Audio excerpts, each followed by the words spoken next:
The relationships in your life. The most important relationship of all. The most lasting relationship I will ever have is the relationship I have with myself. All other relationships come and go. Even marriages that last until death do us part end eventually. The one person I am with forever is me. My relationship with me is eternal. So what is this relationship like? Do I wake up in the morning glad to find myself here? Am I a person I like to be with? Do I enjoy my own thoughts? Do I laugh with myself? Do I love my body?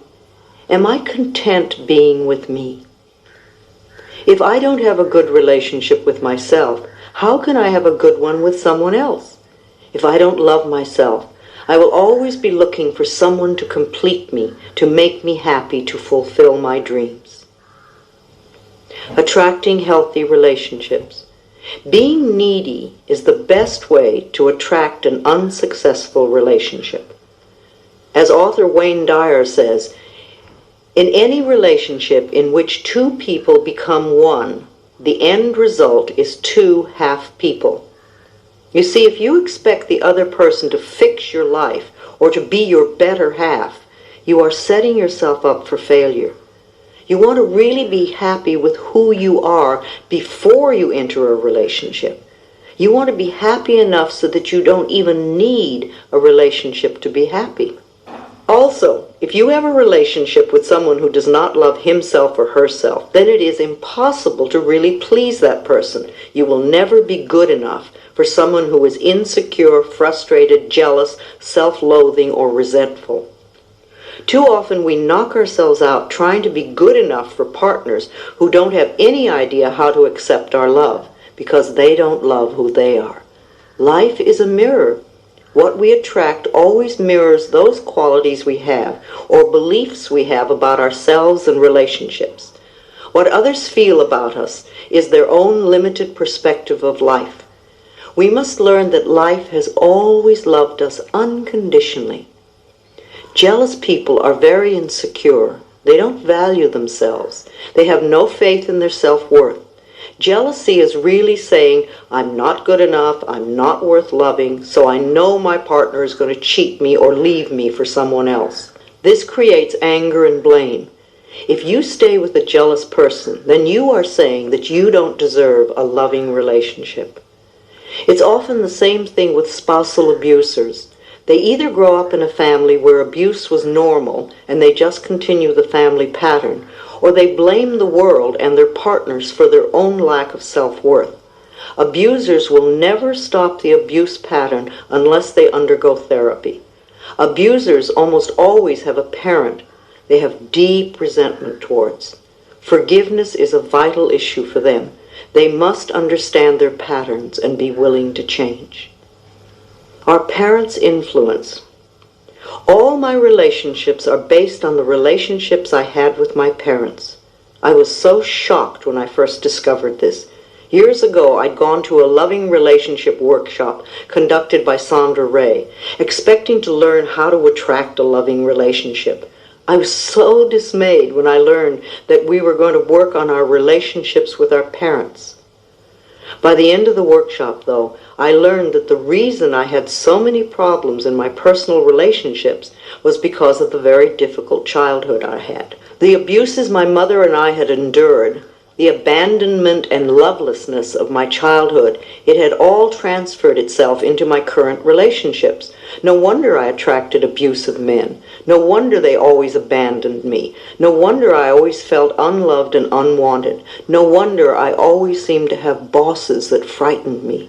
I was just living out what I had learned as a child. That was a very important workshop for me. I released a great deal of resentment and learned to work on forgiveness. The relationship with myself improved enormously, and never again did I attract an abusive man. So rather than wasting our time saying men are no good or women are no good, let's look into the relationships we had with our parents or that our parents had between each other. For example, what are your current complaints about the men or women in your life? Think about how you would fill in these blanks. He never. He always. She never. She always. Men won't. Women won't. Is this the way your mother or father behaved toward you? Did your mother treat your father this way? Or does this describe the way your father treated your mother? How was love expressed in your home when you were a child? You may have to reach back into your childhood relationship with your father or mother to resolve deep-seated fears surrounding a relationship. Ask yourself, what do I have to give up to be in a relationship? How do I lose me when I'm in a relationship? What messages did I receive as a child that created a belief in me that relationships are painful? Affirm the love for yourself. Perhaps you have a very difficult time setting limits, and people tend to take advantage of you. You may be sending out a message that says, I do not value and respect myself. It's okay to abuse me and take advantage of me. But this does not have to be true for you any longer. Begin today to affirm your love and your respect for yourself. Look into a mirror frequently and tell yourself, I love you. As simple as this sounds, it's a very powerful healing affirmation. As you grow in self-love, your relationships will begin to reflect this love and respect as well. You may wish to consider joining a support group such as Codependence Anonymous or Al-Anon. These are wonderful groups that will assist you in establishing boundaries in your relationships and help you reconnect with the self-love and respect that is within you. Check your local phone directory for a group near you. It pleases me to notice that self-help groups are becoming the new social norm. People getting together with similar problems, working on solutions. If you meet someone at one of these groups, you know that while they may have some problems, they are working to improve the quality of their lives. I believe that we have comfort zones in our relationships with others. These comfort zones form when we are very small. If our parents treated us with love and respect, then we associate this type of treatment with being loved. If, as is the case for many of us, our parents were unable to treat us with love and respect, then we learn to be comfortable with this lack. In an effort to get our needs met, to feel loved and cared for, we associate being treated badly with being loved. This becomes our pattern, and as a pattern is formed in childhood, it becomes the pattern we use unconsciously in all our relationships. This belief pattern that being treated badly equals love knows no gender bias. I believe that this type of dysfunctional pattern is more widely recognized in women because culturally, women are encouraged to express vulnerability and are thus more willing to admit when their lives are not working. This is changing, however, as more and more men become willing to reconnect with their vulnerability. Women Who Love Too Much by Robin Norwood is an excellent relationship book, and I also recommend the audio cassette album Making Relationships Work by Barbara DeAngelis. An affirmation for all of us is, I open my heart to love and I am safe. All of the important work we do is on ourselves. Wanting your mate to change is a subtle form of manipulation, a desire to have power over him or her. It may even be self-righteousness because it is saying that you are better than he or she is. Allow your partners in life to be as they choose to be. Encourage their self-exploration, self-discovery, self-love, self-acceptance, and self-worth. Finding love. If you are looking for a mate, I suggest that you make a list of all the qualities you would like this person to have, and do go beyond tall, dark, and handsome, or cute, blonde, and pretty. List all the qualities you want. Then review this list and see how many of these qualities you possess. Are you willing to develop the ones you don't have? Then also ask yourself what it is within you that could be denying or delaying the attraction of this person to you. Are you willing to change those beliefs? Is there still a part of you that believes you are unlovable or unworthy of love? Is there a habit or belief you have that pushes love away? Is there a part of you that says, I don't ever want to have a marriage like my parents, therefore I won't fall in love? Perhaps you have feelings of isolation. It is very difficult to feel connected to others when, for the most part, we are disconnected from our own selves. In this case, you need to really focus some quality time on yourself right now. Become your own best friend. Rediscover what makes you happy, what you love to do. Pamper and spoil yourself. So often we look to others to make us feel loved and connected, when all they can do is mirror our own relationship with ourselves.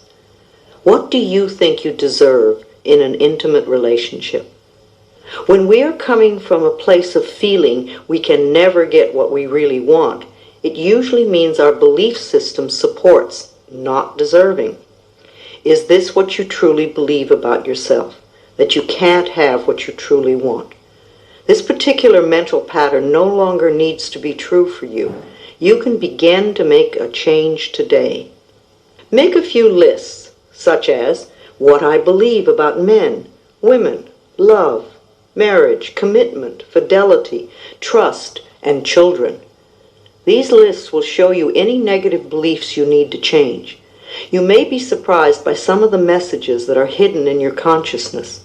Clean them out, and you may be delighted to see how different your next relationship is. It's interesting to note that most psychics report that the majority of people who come to them ask at least one of three questions. Psychics hear these same questions over and over. How can I get a relationship? How can I get rid of a relationship? How can I increase my finances? If you are in a relationship that you really want to get out of, use that all-powerful tool, blessing with love. Affirm, I bless you with love and I release you. You are free and I am free. Repeat this often. Then really be clear on what you do want in a relationship. Make a list if you need to. In the meantime, work on loving yourself non-stop. Love and accept the other person completely, just as they are. As you change and grow inside, you will find that one of two things happens automatically. The other person will either align with your desires or they will disappear altogether. If they leave your life, this transition will be smooth.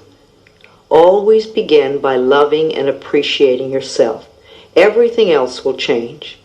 Use the affirmation, I now discover how wonderful I am. I choose to love and enjoy myself.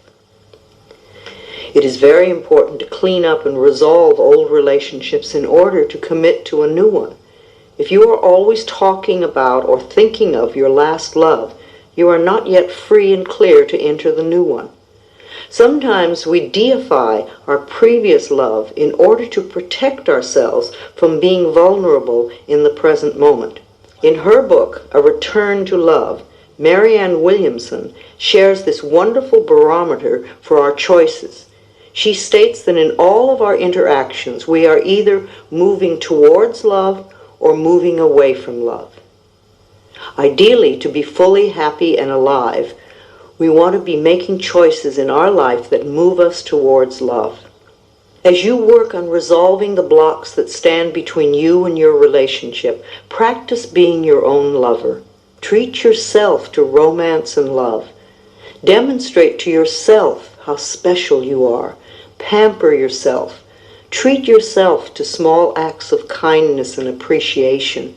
Buy yourself flowers.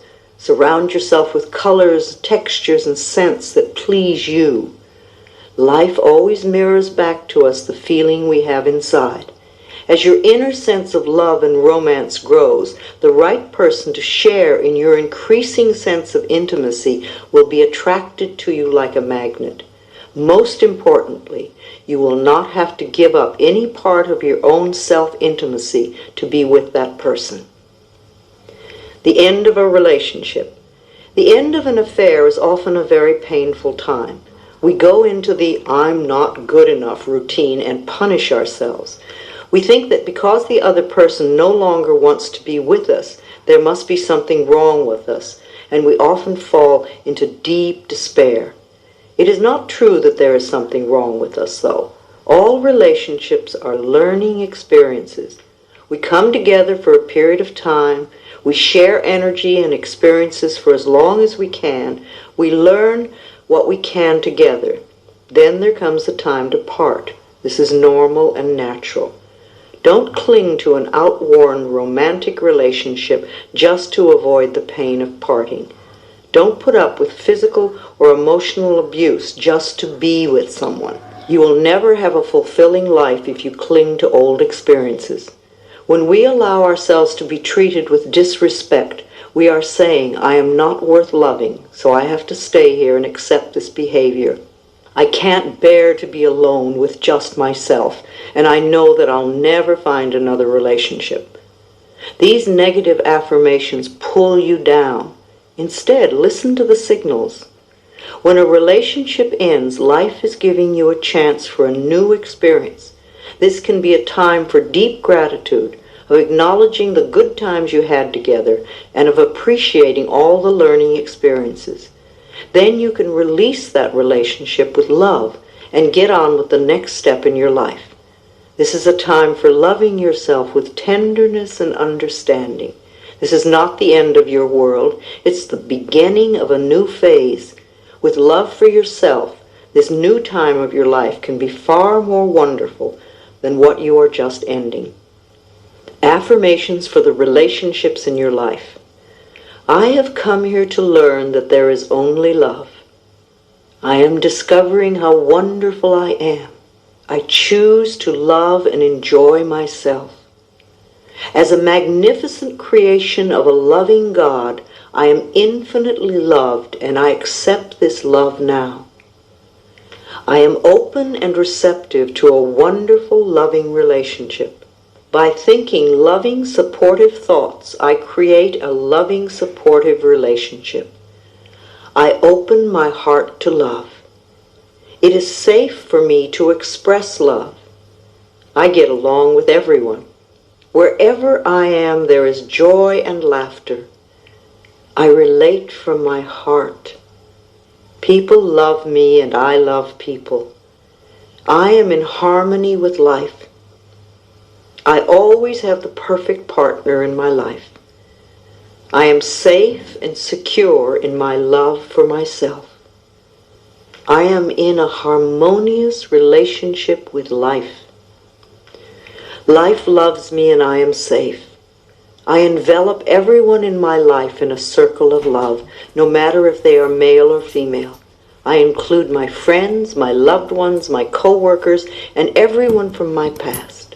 I affirm that I have wonderful, harmonious relationships with everyone, where there is mutual respect and caring on both sides. I live with dignity and peace and joy. I expand my circle of love to envelop the entire planet, and this love comes back to me multiplied.